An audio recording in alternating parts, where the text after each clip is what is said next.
ছাত্রছাত্রী, তোমাদের সবাইকেই এমএস টিচিং চ্যানেলে সুস্বাগতম। আজ আমরা পরমাণুর নিউক্লিয়াসের তেজস্ক্রিয়তার দ্বিতীয় ভিডিও নিয়ে হাজির হয়েছি। এই ভিডিওতে থাকবে তেজস্ক্রিয় যে নিউক্লিয়াসগুলি আছে তারা বিয়োজনকালে যে তেজস্ক্রিয় কণা আলফা, বিটা, গামা, পজিট্রন ইত্যাদি নির্গমন ঘটায় সেই সম্পর্কে আলোচনা। তো এই আলোচনার পূর্বে তোমাদেরকে অবশ্যই বলবো, এই চ্যাপ্টার সংক্রান্ত প্রথম যে ভিডিওটি দেওয়া হয়েছে তোমরা অবশ্যই একবার দেখে নেবে। সেই ভিডিওর লিঙ্কটি এই ভিডিওর ডেসক্রিপশন বক্সে আমি দিয়ে দেবো, তোমরা চাইলে সেখান থেকেও দেখে নিতে পারো।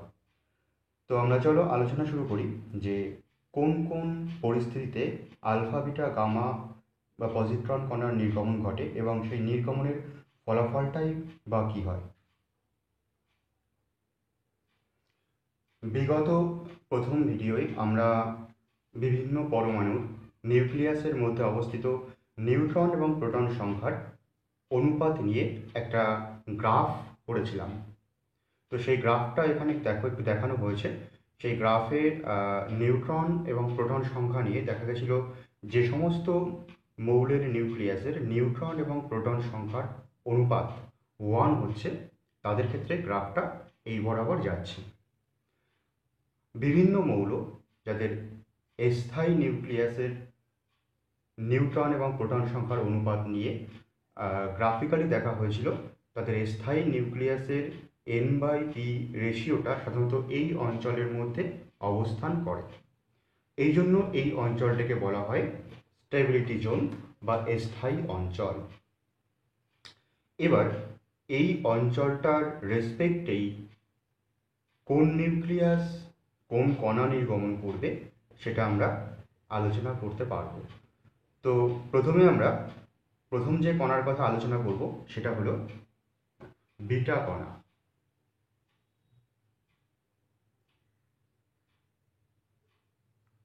বিটা কণার নির্গমন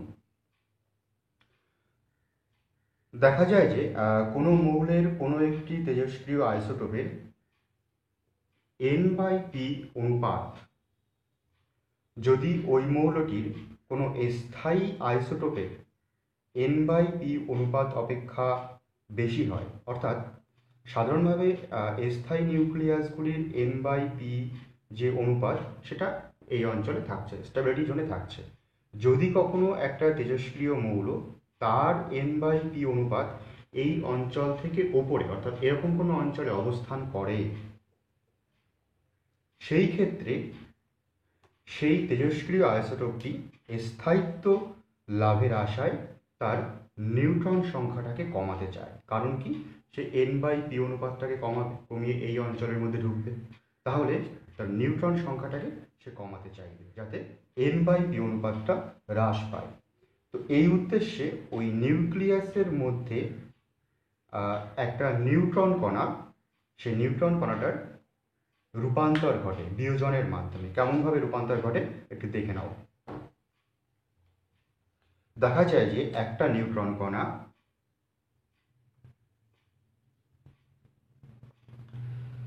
রূপান্তরিত হয় একটা প্রোটন কণায়, একটা ইলেকট্রন কণায় এবং একটা নিউট্রিনো কণায়। তাহলে একটা নিউট্রন বিয়োজিত হয়ে রূপান্তরিত হচ্ছে প্রোটন, ইলেকট্রন আর নিউট্রিনো কণায়। তো এখানে যে ইলেকট্রন তৈরি হচ্ছে নিউক্লিয়াসের মধ্যে, এই ইলেকট্রনটি নিউক্লিয়াস থেকে বিটা কণা রূপে নির্গত হয়। আসলে বিটা কণাই হলো একটা ইলেকট্রনের সমতুল্য, কিন্তু সেটি নিউক্লিয়াস থেকে নির্গত হচ্ছে। তাহলে বিটা কণা নির্গমন কখন হচ্ছে? যখন N/P অনুপাতটা মানটা বেশি হয়ে যাচ্ছে তার স্থায়ী আইসোটোপ অপেক্ষা, তখন ওই মৌলের নিউক্লিয়াস তার একটা নিউট্রনকে বিয়োজিত করে প্রোটন আর ইলেকট্রন তৈরি করছে, যে ইলেকট্রনটা বিটা কণা রূপে নির্গত হচ্ছে। তো এই বিটা কণা রূপে নির্গমনের ফলে কি হলো? একটা নিউট্রন সম্পূর্ণরূপে রূপান্তরিত হয়ে গেল একটা প্রোটনে। এর ফলে একটা নিউট্রন সংখ্যা কমে গেল, পক্ষান্তরে একটা প্রোটন সংখ্যা বেড়ে গেল। এর ফলে কি হলো, n/p অনুপাতটা হ্রাস পাচ্ছে এবং তার অনুপাতটা স্থায়ী অঞ্চল বা স্টেবিলিটি জোনে আসতে পারছে, নিউক্লিয়াসটাও স্থায়িত্ব লাভ করছে। তো এবার আমরা দেখি এই বিটা কণা যদি নির্গমন হয় তাহলে তার ফলে কি হয়, ফলাফলটা একটু দেখে নেওয়া যাক। দেখো, যদি কোনো একটা পরমাণুর অস্থায়ী বা তেজস্ক্রিয় পরমাণুর নিউক্লিয়াস থেকে একটা বিটা কণা নির্গত হয়, তাহলে নতুন যে নিউক্লিয়াস তৈরি হবে সেই নিউক্লিয়াসের ভর সংখ্যা আগের নিউক্লিয়াসের ভর সংখ্যার সঙ্গে অপরিবর্তিত থাকবে, কোনো পরিবর্তন হবে না। কিন্তু পারমাণবিক সংখ্যা কী হবে, পূর্বের নিউক্লিয়াস থেকে পরের যে নিউক্লিয়াস তৈরি হলো সেই নিউক্লিয়াসের পারমাণবিক সংখ্যা 1 একক বৃদ্ধি পাবে। তো এটা আমরা কয়েকটা এক্সাম্পলের সাহায্যে দেখব, কিন্তু তার আগে তোমাদেরকে বলবো তোমরা অবশ্যই খাতা পেন নিয়ে রেডি থাকবে এবং এই যে তথ্যগুলো এখানে দেখানো হচ্ছে বা পড়ানো হচ্ছে তোমরা অবশ্যই তোমাদের মতন করে নোট করে নেবে। আর এই যে এখানে ডাটাগুলো দিলাম বা এখানে যে তথ্যগুলো আমি দিলাম সেগুলো অবশ্যই তোমরা তোমাদের খাতায় নোট করে রেখো, তোমাদের বিভিন্ন প্রবলেম সলভ করতে এটা প্রয়োজন হবে। তো চলো বিটা কণা নির্গমনের কয়েকটা উদাহরণ আমরা দেখে নিই।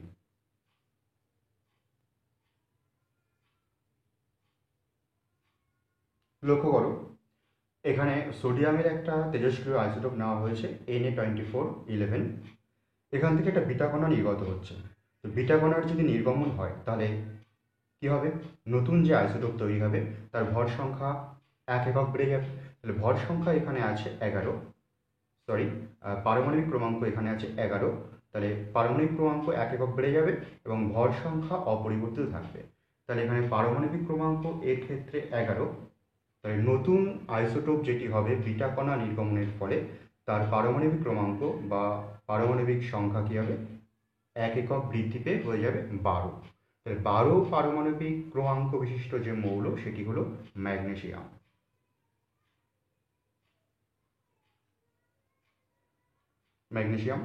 কিন্তু ভর সংখ্যা অপরিবর্তিত থাকে, তাহলে ভর সংখ্যা কী হবে, 24। একই রকমভাবে C146 যে আইসোটোপ, এখান থেকে যদি একটি বিটা কণা নির্গত হয় তাহলে এর পারমাণবিক সংখ্যা 1 একক বেড়ে যাচ্ছে, হচ্ছে 7। তো 7 কার, কোন মৌলের পারমাণবিক ক্রমাঙ্ক 7 আমরা জানি, সেটি হলো নাইট্রোজেন।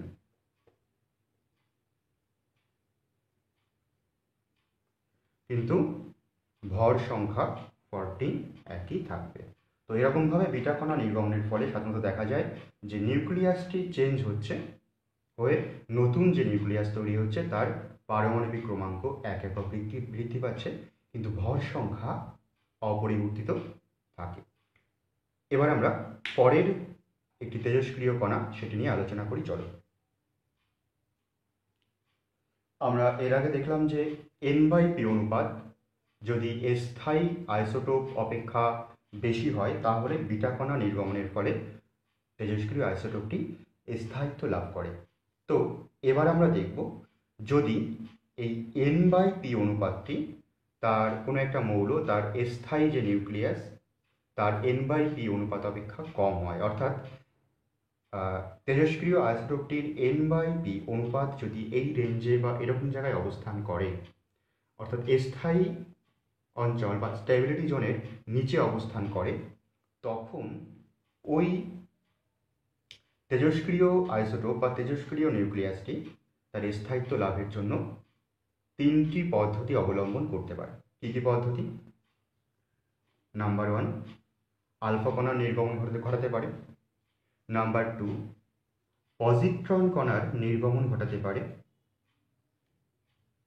আর নাম্বার 3 যেটা করতে পারে সেটা হলো কে ইলেকট্রন ক্যাপচার করতে পারে, অধিগ্রহণ করতে পারে।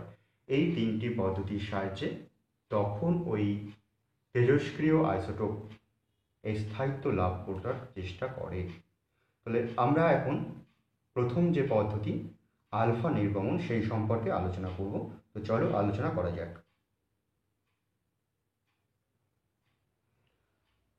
আলফা কণা নির্গমন তাহলে কোন ক্ষেত্রে হচ্ছে, যে সমস্ত তেজস্ক্রিয় আইসোটোপের স্থায়ী নিউক্লিয়াসের n/p অনুপাত অপেক্ষা তাদের n/p অনুপাত অর্থাৎ তেজস্ক্রিয় আইসোটোপের n/p অনুপাতটা কম হচ্ছে, তাদের ক্ষেত্রে স্থায়িত্ব লাভের তিনটি পদ্ধতির মধ্যে অন্য একটি পদ্ধতি হলো আলফা কণার নির্গমন।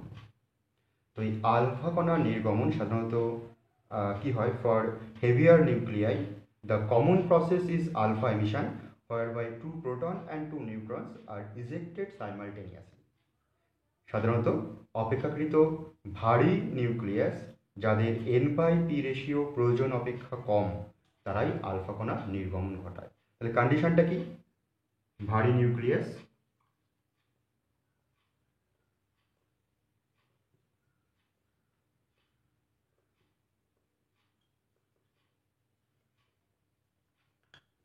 আর কি হতে হবে, তাদের n/p রেশিওটা প্রয়োজন অপেক্ষা কম হতে হবে।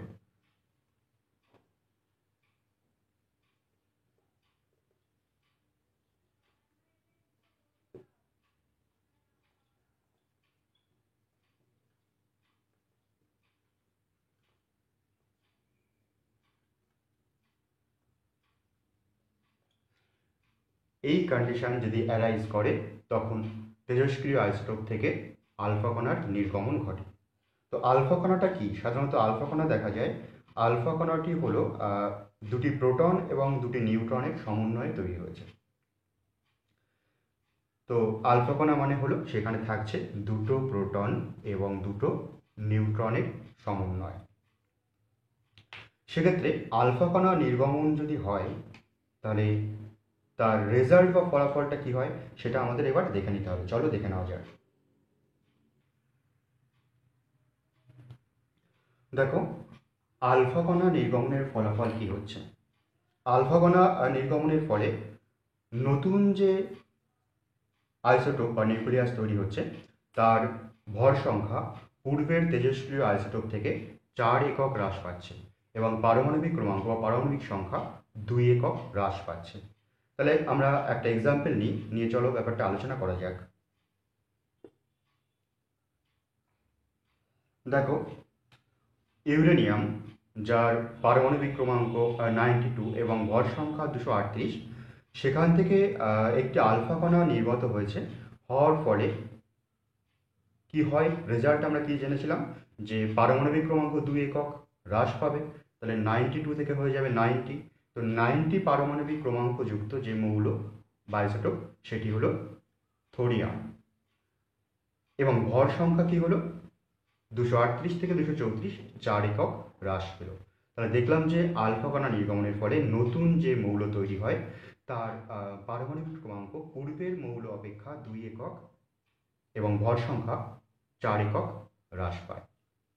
তো এবার দ্বিতীয় যে পদ্ধতি n/p রেশিও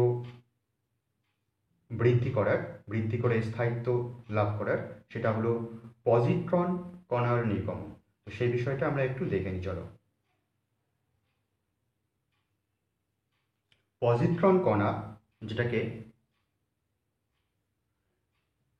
এটা প্রকাশ করা হয় এভাবে, তো সেটা কি, সাধারণত বিটা কণারই পজিটিভ রূপ। বিটা কণা ছিল একটা ইলেকট্রনের সমান, আর পজিট্রন কণা হলো ঠিক এর বিপরীত চার্জযুক্ত একটা কণা। তো পজিট্রন কণা কোন কোন ক্ষেত্রে নির্গত হতে পারে? তো দেখা যায় যে কখনো কখনো n/p অনুপাত বৃদ্ধির জন্য কোনো অস্থায়ী একটা নিউক্লিয়াস এই পজিট্রন কণার নির্গমন ঘটাচ্ছে। তো এই নির্গমনটা কিভাবে হচ্ছে, কিভাবে পজিট্রন কণা নির্গমন হলো নিউক্লিয়াস থেকে, সেটা একটু দেখে নিই। সাধারণভাবে দেখা যায় যে নিউক্লিয়াসের মধ্যে যে প্রোটন আছে, তো সেই একটি প্রোটন রূপান্তরিত হয়, বিয়োজিত হয়ে একটা নিউট্রন এবং একটি পজিট্রন কণায়। তো স্থায়িত্ব লাভের আশায় ওই নিউক্লিয়াসটি এই পজিট্রন কণা নির্গমন ঘটায়। এর ফলে কি হয়, ওই নিউক্লিয়াসে একটা প্রোটন সংখ্যা হ্রাস পায়, পক্ষান্তরে একটা নিউট্রন সংখ্যা বৃদ্ধি পায়। ফলস্বরূপ n/p অনুপাতটি বেড়ে যায়। তারপরে ওই তেজস্ক্রিয় আইসোটোপটি তার স্থায়িত্ব বৃদ্ধি করে স্থায়িত্ব অঞ্চলের দিকে অগ্রসর হতে পারে। তো এই পজিট্রন নির্গমনের ফলাফলটা কি হয় একটু দেখে নেওয়া যাক। তাহলে আমরা দেখলাম যে পজিট্রন কণা নির্গমনের ফলে কি হচ্ছে, নতুন যে নিউক্লিয়াস তৈরি হচ্ছে সেই নিউক্লিয়াসের ভর সংখ্যা পূর্ববর্তী নিউক্লিয়াসের ভর সংখ্যার সঙ্গে একই থাকছে, অপরিবর্তিত অবস্থায় থাকছে। কিন্তু পারমাণবিক ক্রমাঙ্ক পূর্বের যে নিউক্লিয়াস যেটি বিভাজিত হয়ে পজিট্রন কণার নির্গমন ঘটিয়েছে তার থেকে নতুন নিউক্লিয়াসের পারমাণবিক ক্রমাঙ্ক 1 একক হ্রাস পাচ্ছে। তাহলে পজিট্রন নির্গমনের ফলে দেখা যাচ্ছে ভর সংখ্যা অপরিবর্তিত থাকে কিন্তু পারমাণবিক ক্রমাঙ্ক 1 একক কমে যায়। তো আমরা কয়েকটা এক্সাম্পলের সাহায্যে পজিট্রন নির্গমন ঘটনাটা একটু দেখব।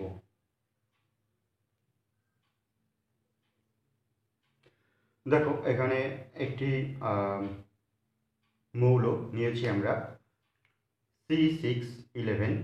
তো এখান থেকে একটি পজিট্রন কণাকে সাধারণত বি প্লাস এইভাবে প্রকাশ করা হয়। তো একটা পজিট্রন কণা নির্গমনের ফলে কি হবে,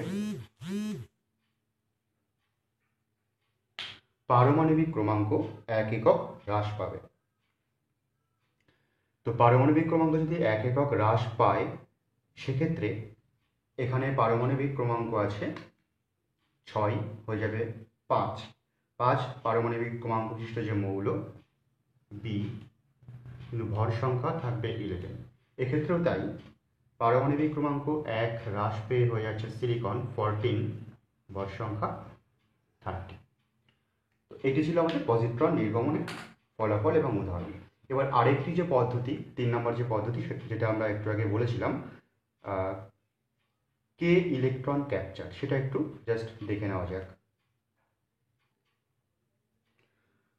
কে ইলেকট্রন ক্যাপচার কি হয়, সাধারণত কোনো কোনো ক্ষেত্রে তেজস্ক্রিয় মৌল যে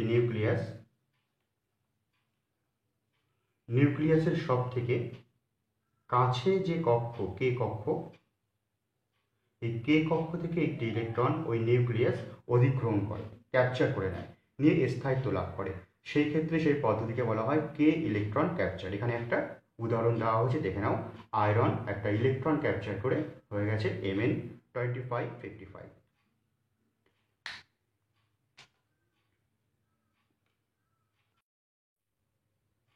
তো এভাবে কে ক্যাপচারের মাধ্যমে ওই পরমাণুর অস্থায়ী নিউক্লিয়াসটি স্থায়িত্ব লাভ করছে। এবার আমরা আলোচনা করব যে পরমাণুর তেজস্ক্রিয় পরমাণু থেকে কীভাবে গামা রশ্মি নির্গত হয় এবং কোন ক্ষেত্রে এটি নির্গত হয়। সাধারণত কোনো তেজস্ক্রিয় মৌল তার স্থায়িত্ব লাভের জন্য কী করতে থাকে, বারে বারে বিয়োজিত হয়ে থাকে। তো এই বারে বারে বিয়োজনের সময় সে স্থায়িত্ব লাভ যখন করতে পারে, সেই স্থায়িত্ব লাভের সময় কি করে, ও গামা রশ্মির নির্গমন ঘটায়। এটি সাধারণত স্থায়িত্ব লাভ করার পর বা স্থায়িত্ব লাভ যে মুহূর্তে করে সেই মুহূর্তে গামা রশ্মির নির্গমন ঘটে। এই গামা রশ্মির নির্গমনের ফলে কিন্তু সাধারণত ভর সংখ্যা বা পারমাণবিক ক্রমাঙ্ক অপরিবর্তিত থাকে। তো এটি ছিল আজকে আমাদের আলোচ্য বিষয়। তোমরা ভালো করে এটা নোট করে নিয়ে পড়াশুনো করো। আর পরের ভিডিওতে তেজস্ক্রিয় চ্যাপ্টারেরই আমরা তেজস্ক্রিয়তা সম্পর্কে আলোচনা করব। তেজস্ক্রিয়তার ভর বিচ্যুতি, ভর ত্রুটি সম্পর্কে আলোচনা করা হবে এই চ্যাপ্টারে। তোমরা সেই ভিডিওটি পাওয়ার জন্য অবশ্যই চ্যানেলটি সাবস্ক্রাইব করে নোটিফিকেশন পেয়ে যাবে, আর বেল আইকনটি অবশ্যই প্রেস করে রেখো। তাহলে আজ এইটুকুই থাকছে। সবাই ভালো থেকো, সুস্থ থেকো, টাটা।